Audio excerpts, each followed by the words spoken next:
ऐसी कोई चर्चा नहीं है और ऐसी कोई परिस्थिति उत्पन्न होने नहीं वाली। मुख्यमंत्री नीतीश कुमार जी के अनुभवी नेतृत्व में मेरी सरकार बिहार में चल रही है और ये मजबूत सरकार है। बड़े संख्या बल के साथ 200 प्लस के साथ हम लोग बिहार में सरकार चला रहे हैं, तो कतई मुख्यमंत्री बदलने की कोई चर्चा नहीं हो रही। मौजूदा मुख्यमंत्री जी के नेतृत्व में ये डबल इंजन की सरकार, मेरे प्रधानमंत्री नरेंद्र मोदी जी के सोच वाली सरकार बिहार में ऐसे ही चलती रहेगी। बस सिर्फ तंज कस देना, सवाल खड़े कर देना, आप ऑल्टरनेटिव विजन दीजिए ना। एज विपक्ष आपकी जिम्मेदारी है कि आप एक वैकल्पिक विजन भी तो आप प्रस्तुत कीजिए कि ऐसा होना चाहिए, ऐसा होना चाहिए। हर चीज़ पे आप सवाल खड़े कर देते हैं, सरकार के हर फैसले को आप चुनौती देने लगते हैं। आपका विजन क्या है, आप बताइए, क्या करते आप अगर ऐसा हो रहा होता? क्या आप चाहते हैं कि हम लोग भी पक्ष लेकर दुनिया के साथ? हमेशा से भारत शांति का पक्षधर रहा है और हम लोग इस बात को बहुत विनम्रता से कबूल करते हैं। ईरान हम लोग का पुराना दोस्त रहा है, बहुत पुराना दोस्त रहा है, बहुत पुराना सहयोगी रहा है। पर ऐसे में भारत की यही सोच रही है कि जहां पुराने दोस्तों को साथ रखते हुए वहीं नए दोस्तों को संरक्षण देते हुए हम लोग आगे बढ़ने की सोच रखते हैं। बुद्ध का देश रहा है, युद्ध से हम लोगों ने कभी भी समझौता नहीं किया है। ऐसे में आज भी हमारा देश यही अपील कर रहा है। बट ऐसे में विपक्ष हर चीज़ पर और इतने सेंसिटिव मुद्दों पर और इतने सेंसिटिव टाइमिंग पर, आज का ये समय नहीं है ये सवाल खड़े करने का। आप कीजिएगा ना, जब शांति आ जाएगी सदन चलेगा, जितने सवाल पूछने होंगे पूछेगा। बट आज जो विपक्ष की भूमिका है वो निंदनीय है। देखिए, गठबंधन के भीतर यकीनन नामों को लेकर चर्चाओं का दौर लंबे समय से चल रहा था और क्योंकि अब प्रक्रिया शुरू है और अब चुनाव समीप है, तो अब हम लोग परिणामों के समीप पहुंच रहे हैं। अब फाइनल सूचियां जारी हो रही हैं कि किस पार्टी से कौन उम्मीदवार होगा। भारतीय जनता पार्टी के अधिकृत उम्मीदवारों की कल सूची आई और मुझे खुशी है कि भारतीय जनता पार्टी के राष्ट्रीय अध्यक्ष, और मैं उनको अपनी तरफ से, अपनी पार्टी की तरफ से नितिन नवीन जी को ढेर सारी बधाई, शुभकामनाएं देता हूं।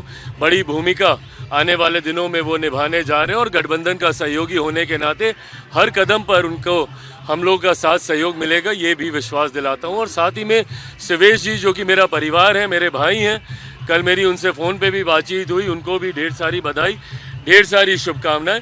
और बाकी जितने राज्यों में भारतीय जनता पार्टी के प्रत्याशियों की अधिकृत सूची आई है, मैं उन सबको ढेर सारी बधाई देता हूं। मैं मानता हूं कि हम लोग के 19 विधायकों की भी एक अहम भूमिका है।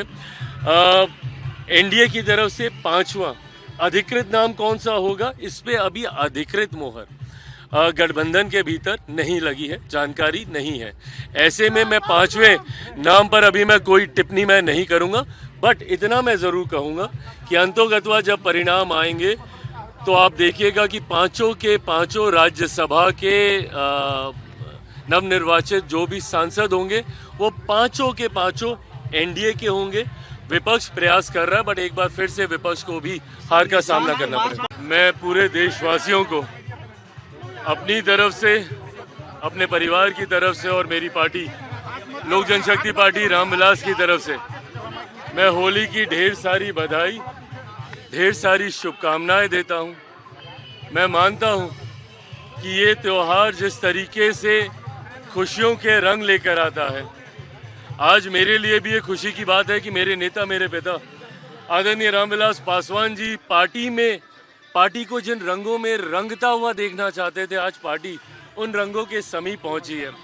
पार्टी के तमाम सांसद, तमाम विधायक, संगठन के हमारे तमाम वरिष्ठ नेता और मेरे पार्टी का हर एक कार्यकर्ता आज मेरे नेता, मेरे पिता आदरणीय रामविलास पासवान जी के सपनों को पूरा करने की राह पे, उनके विचार, उनके आदर्शों को पूरा करने की राह पर एकजुटता के साथ हम लोग आगे बढ़ रहे हैं। मेरे बड़े लक्ष्य हैं। मैं चाहता हूं बिहारी होने के नाते जब तक बिहार को बिहार फर्स्ट, बिहारी फर्स्ट के रंग में ना रंगूं, मेरे लिए तब तक ये होली अधूरी रहेगी। पूरा देश जब तक मेरे प्रधानमंत्री के विकसित भारत के रंग में ना रंगे, तब तक भी हमारे ये त्यौहार अधूरे रहेंगे। तो ऐसे में हम सब मिलकर देश को, राज्य को विकास की राह पर आगे लेकर जाने की सोच के साथ हम लोग आगे बढ़ रहे हैं। ये खुशियों का त्यौहार हर किसी के जीवन में खुशियां लाए। आज की तारीख में वैश्विक चुनौतियों से भी दुनिया जूझ रही है। कई ऐसे परिवार हैं जिन्होंने इस दौरान अपनों को खोया, कई ऐसे घर परिवार हैं जिनकी खुशियां इस दौरान युद्ध की परिस्थितियों की वजह से चुनौतीपूर्ण बनी है। मैं उम्मीद करता हूं, कामना करता हूं कि जल्द दुनिया में भी अमन शांति का माहौल कायम हो और जिस तरीके से हम सब खुशियां मना रहे हैं, पूरी दुनिया में इसी तरीके से खुशियां हैं।